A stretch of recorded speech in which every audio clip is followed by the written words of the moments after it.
The average person spends 3 years trying to build passive income and makes exactly $247, not per month, total. And here's what's worse. They actually think they're doing it right because some course told them to start a dropshipping store or buy dividend stocks with $500. Meanwhile, people who actually generate $10,000 a month in passive income did something completely different in their first 3 years. They didn't chase passive income at all. Hi, I'm Sam. Today, I'm going to show you why the traditional passive income advice is mathematically designed to fail, what actually works according to people who've done it, and the exact sequence you need to follow based on your current financial position. If this kind of no BS financial breakdown is useful to you, subscribe to the channel because we do this every week. Look, let's start with the most popular passive income strategy right now, dividend investing. You've probably heard this pitch. Build a dividend portfolio, reinvest the dividends, and eventually you'll have financial freedom. Sounds perfect, right? Here's the math nobody showed you. Let's say you invest $500 a month into dividend stocks with a 4% annual yield, which is actually pretty good. After 1 year, you've put in $6,000. Your dividend income, about $20 per month. That's not even covering your phone bill. But Sam, it compounds. Yeah, it does. After 5 years of consistently investing $500 monthly, you'd have roughly $33,000 invested. Your monthly dividend income around $110. After 10 years of this discipline, 120 months of never missing that $500 payment, you'd have about $75,000 invested, generating roughly $250 per month in dividends. That's a decade of sacrifice for what most people spend on groceries weekly. Now, I'm not saying dividend investing is bad. I'm saying the word passive is doing a lot of misleading work there. A study from the rental property management company Buildium found that landlords spend an average of 20 to 25 hours per month managing a single rental property in the first year. That's a part-time job you're calling passive income.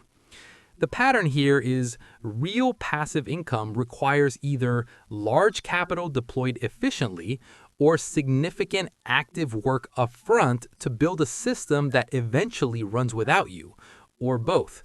And here's the thing that frustrates me. People with $5,000 in savings are being sold the same passive income strategies as people with $500,000 in capital. The math doesn't work the same. The strategy can't be the same. So what do people who actually generate substantial passive income do differently? They understand sequencing. They don't start with passive income. They start with active income leverage. Look, if you're making $50,000 a year and you've got $10,000 saved, your first goal is not passive income. Your first goal is to increase your active income as aggressively as possible because active income scales faster than passive income at low capital levels. Here's a real example. My friend Marcus was making $60,000 as a marketing coordinator. He spent 6 months learning Google Ads and Facebook ads properly, like actually running campaigns, studying the data, understanding the psychology of ad creative. Then he started freelancing on the side, picked up 2 clients at $1,500 per month each. That's $3,000 monthly, $36,000 annually on top of his $60,000 salary. He's now effectively making $96,000. He did that in 6 months. Compare that to dividend investing $500 monthly for 10 years to generate $250 per month. The math isn't even close. But here's where it gets interesting. After 18 months of freelancing, he had saved an additional $45,000. Now he had capital and a high-income skill. This is the sequence. Phase 1, active income leverage, months 0 to 18.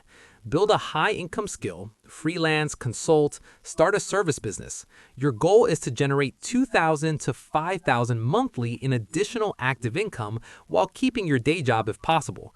Phase 2, systemize and scale, months 18 to 36.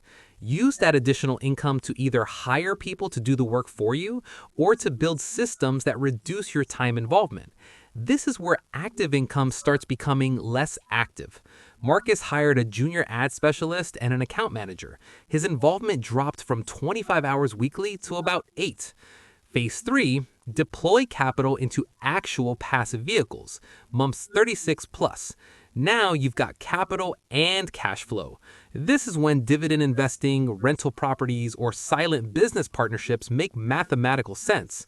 Marcus took $60,000 and invested in a friend's e-commerce business as a silent partner for 15% equity. That business generates him about $3,500 monthly, and he spends 0 hours on it. See the difference? The people selling you passive income are skipping phase 1 and phase 2 entirely. They're telling you to go straight to phase 3 with $500. It's mathematically absurd. A report from Fidelity Investments found that the average millionaire has 7 income streams. But here's what the headlines don't tell you. They didn't build all 7 simultaneously. They built them sequentially, using cash flow and capital from earlier streams to fund later ones. So why do people skip straight to passive income strategies that don't work at their capital level? Because effort feels like failure. Let me explain. There's a cognitive bias called effort aversion.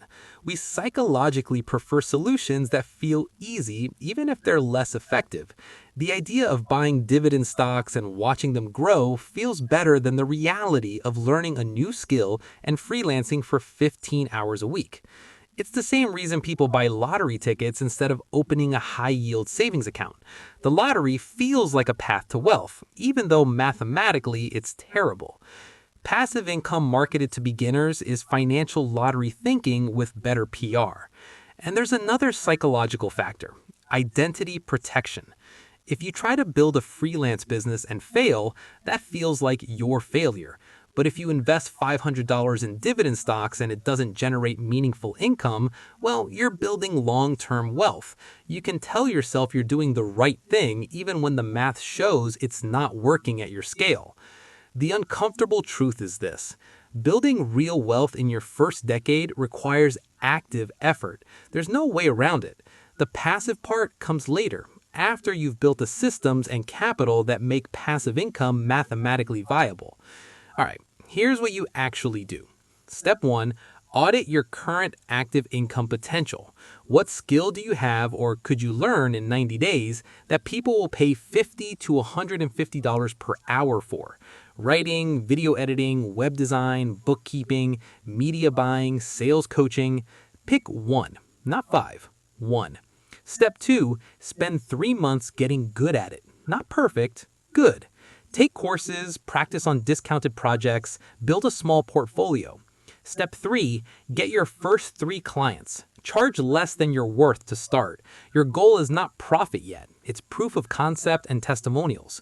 Once you're generating $2,000 to $3,000 monthly in additional active income, save aggressively. Your target is 12 months of expenses in an emergency fund. Then start building a capital reserve. At around month 18 to 24, start systemizing. Hire a virtual assistant, create templates, build SOPs. Your hourly involvement should decrease while your income stays flat or grows. Now, and only now, start deploying capital into passive vehicles. Maybe that's real estate, maybe it's index funds, maybe it's becoming a silent partner in someone else's business. The key is you now have the capital for the math to actually work. This is the sequence. This is what people who actually make $10,000 a month in passive income did, even if they don't tell you they did it. The passive income dream is real. But the path to get there is the opposite of passive. It requires active effort, high-value skills, and strategic sequencing based on your current financial position. Stop chasing passive income strategies designed for people with $500,000 when you've got $5,000. Start building active income leverage, systemize it, then deploy your capital. That's the path. If you want more breakdowns like this on how money actually works, subscribe to the channel. I'll see you in the next one.